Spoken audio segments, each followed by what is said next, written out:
Құрметті оқырмандар, әр күн сайын арнамда жаңа оқиғалар болады. Лайк басып, пікір жазып, міндетті түрде тіркелуді ұмытпаңыздар. Нан қиқымын теріп же, бай боласың. Бірде Ибрахим пайғамбар Хақ-Тағалаға: «Уа жаратушем, өзімді бай еттің, төрттілігімді сай еттің, алмақтың да салмағы бар деген. Мыңғыраған малдың сұрауы қиын болама деп қорқамын. Артығын өзіңе қайтып ал, мен азға қанағат қылайын» дейді. Алла Тағала оған: «Әй Ибрахим, берекем қашып, малым сарқылсын десең, бұдан былай нанды отырып емес, аттың үстінде же, нанның қиқымы шашылып жерге түссін. Нан рәсуа болса, берекең кетеді. Мен ырысты нанның қиқымына жасырғанмын. Сен ас жегенде бір түйірінде жерге түсірмей, етегіңе салып жинап аласың. Сондықтан береке дарып, саған дәулет тез бітті» дейді. Нан қиқымын теріп же, бай боласың деген сөз Ибрахим пайғамбардан қалыпты деседі.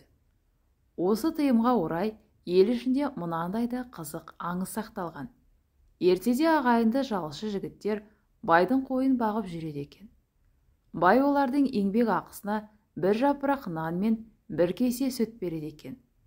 Бір күні ағасы нан жеп отырып, оның қоқымын жерге түсіріп алады. «Ысырап болды ғой» деп нанды іздей бастайды. Кеш батып, қас қарайып қалған кез екен. Ол нанның қоқымы түскен жерге таяғын қадап кетеді де, ертең жарық кезде келіп тауып алармын деп ойлайды. Ертесіне келсе, таяғы қап-қатты ауыр темірге айналып кетіпті. Оны жерден әрең дегенде суырып алады. Қараса, темір дегені алтын екен. Жігіт бір күнде осылайша байып шыға келеді.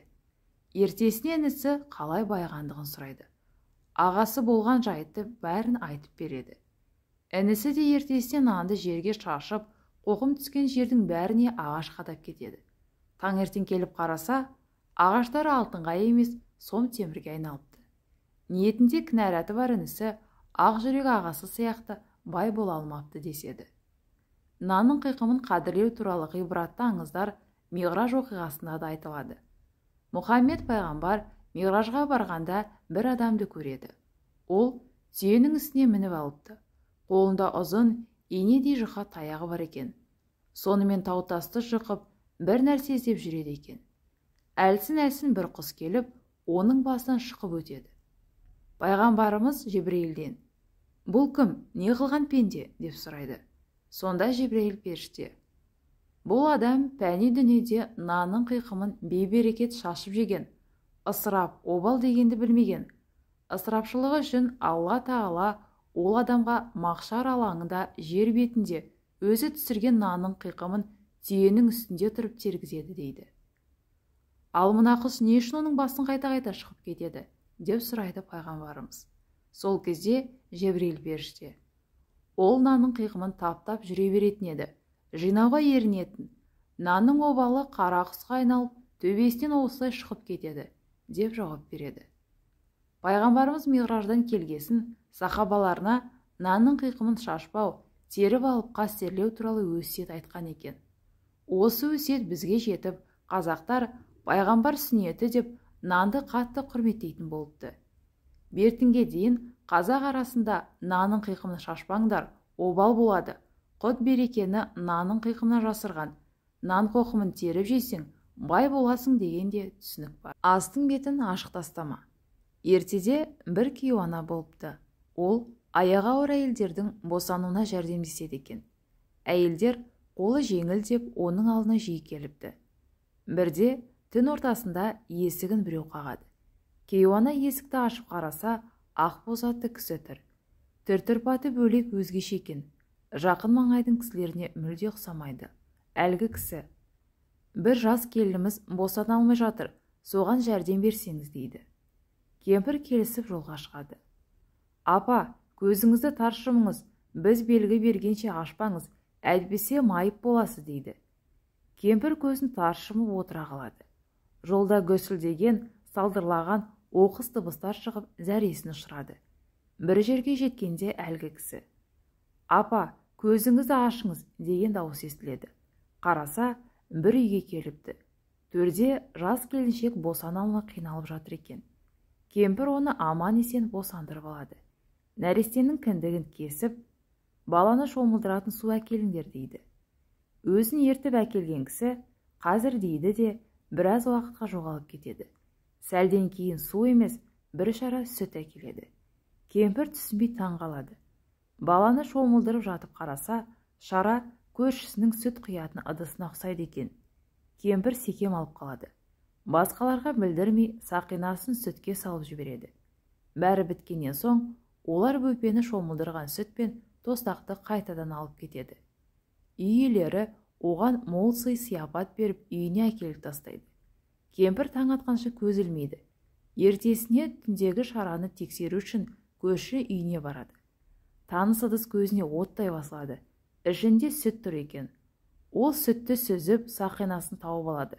Сол кезде барып, түндегі бейтанас кісілердің жын пері екендігін түсінеді.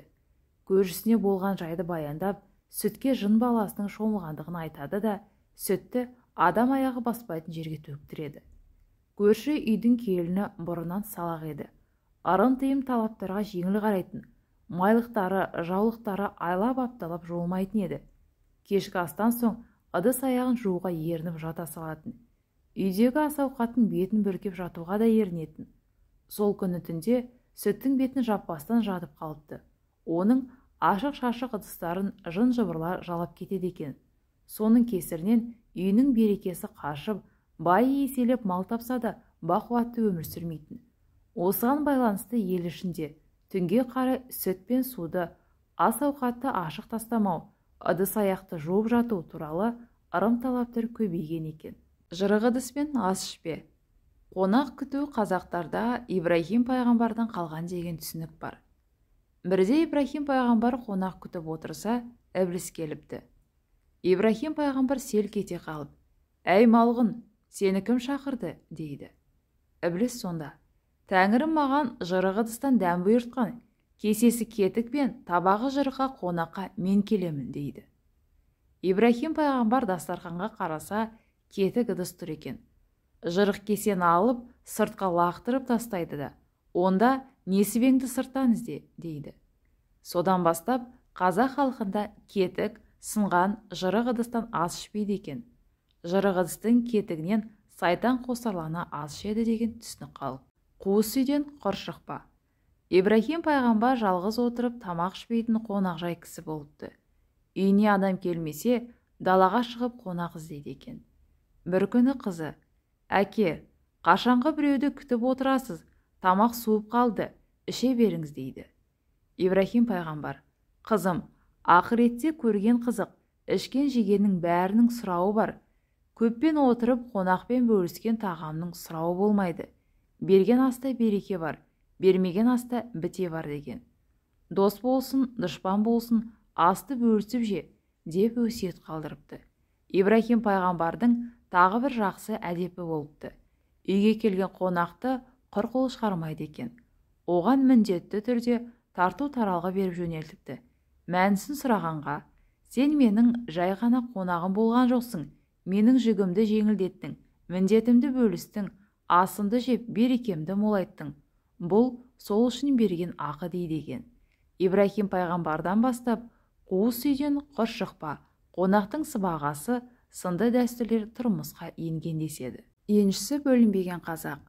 Ертеде Сарыарқада малды алғаш қолға үйреткен абыз қария өмір сүріпті. Оның 3 ұлы болыпты. Қарияның 4 түлігі Сардаланың төсіне семай жайлады екен. Ақсақал пәненден өтерінде барлық малын 4-ке бөліп ұлдарына аманат етіпті. Сонда балалар әкесінен, «Біз үшеуміз, ал малды не себепті 4-ке бөлдіңіз?» дейді. 4-ші бөлік кімнің еншісіне тиеді деп сұрайды. Қария балаларына қарап, «Ол құдайы қонақтың сыбағасы болады. Қонақтың малы сендердің малдарыңмен бірге өсіп өнсін. Бір қорада төлдеп, бір далада жайлады. Құдайы қонақ келгенде, ол өз үлесін жейтін болады. Үйлеріңе қонақ келгенде ас-ауқаттан тарылмаңдар. Өзінен тиесілі малдан семізін сойып, етін асып, тамағын дайындап беріңдер» деген екен. Содан бастап көшпенді қазақ арасында құдайы қонақты далаға қондырмай, үйіне түсіріп алу дәстүрге айналыпты. Үй иелері де қонаққа сіздің сыбағаңыз деп қиналмай қой сойып беретін болыпты. Заман өте келе қарияның 3 ұлынан өрбіген ұрпақ қазақтың 300-ін құрапты. 300-ден тараған барлық ұрпақ осы дәстүрді бұлжытпай орындайды екен. Ел аузында еншісі бөлінбеген қазақ деген сөз осыдан қалыпты.